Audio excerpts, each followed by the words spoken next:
So this is a short video to show how to replace the counter on a primer. The things you're going to need are your primer, something long, straight, and rigid like a screwdriver, at least something that's longer than the length of the body there. You'll see what that's for in a moment.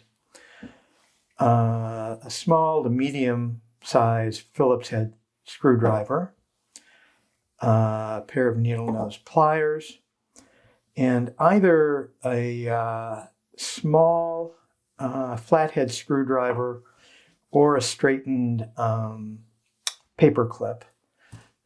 And finally, the replacement counter.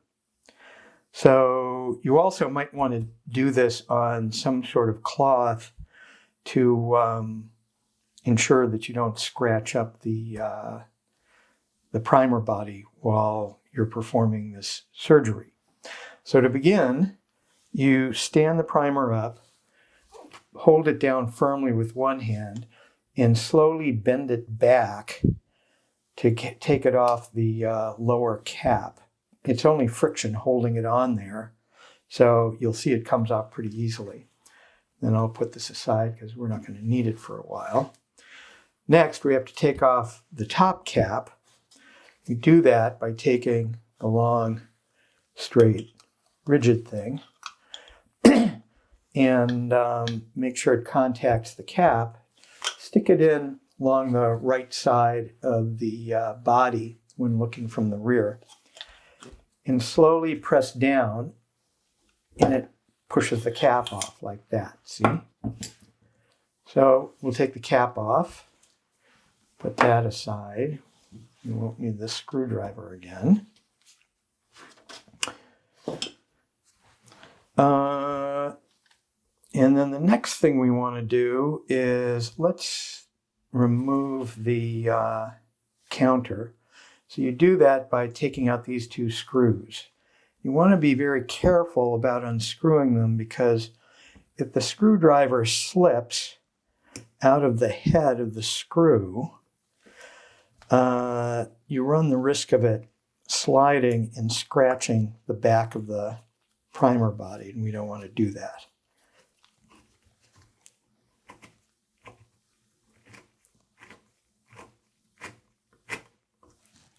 So it's loose enough we can finish it with our fingers. We'll do the second one.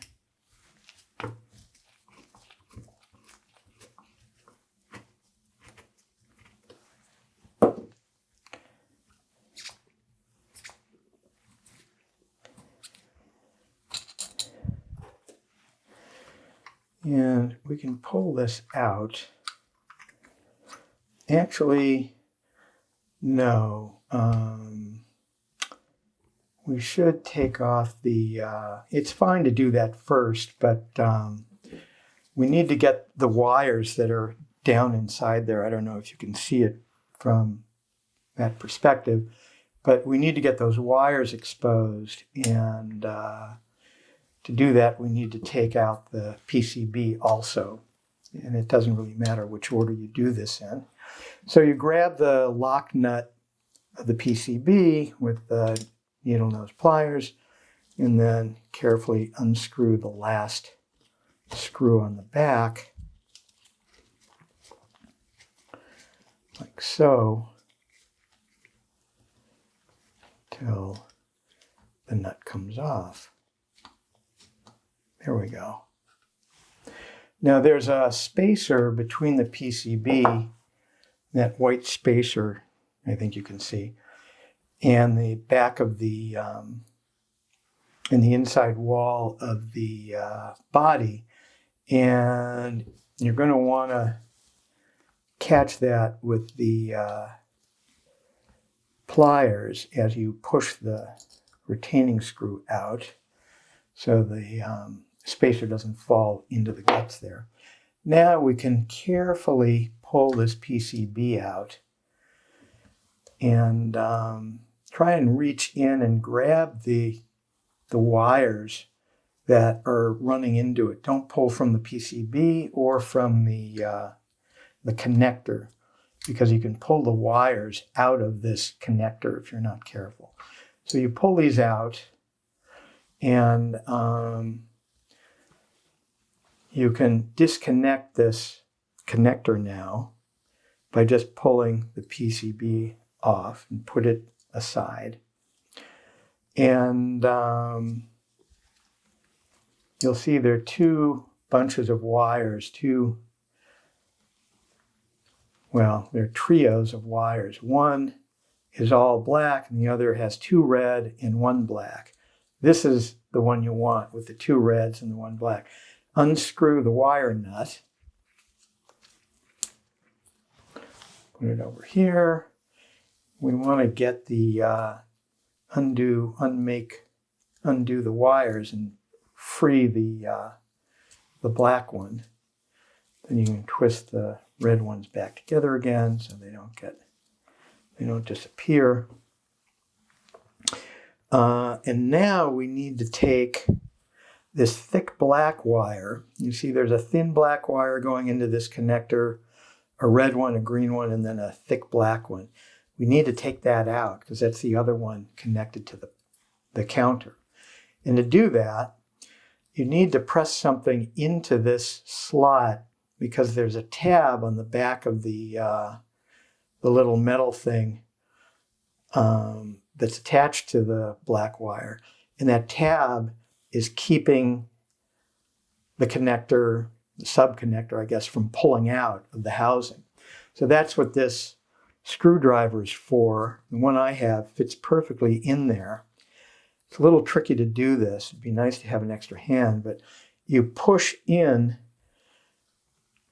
screwdriver in with one hand, and hopefully you can squash that tab down and pull the wire out simultaneously, and you'll see it comes out like so.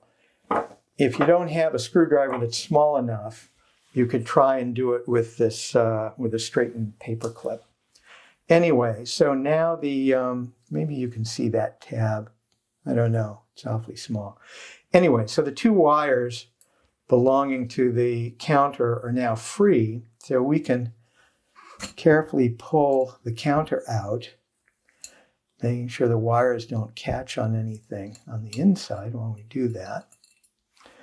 And put that aside. Take the new counter and just clean that wire up a little bit. And it gets slid in with the wires going through the outside holes here. Can you see that? And then you have to reach in with your finger and just divert them up and sort of pull on them slowly as you push the counter closer to the body. And then you put the two standoffs, these two things, into the corresponding holes.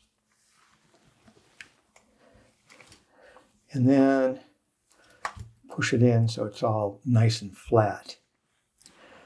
And now we can take this one black wire that isn't terminated with this little sub-connector and twist it around the red wires like so.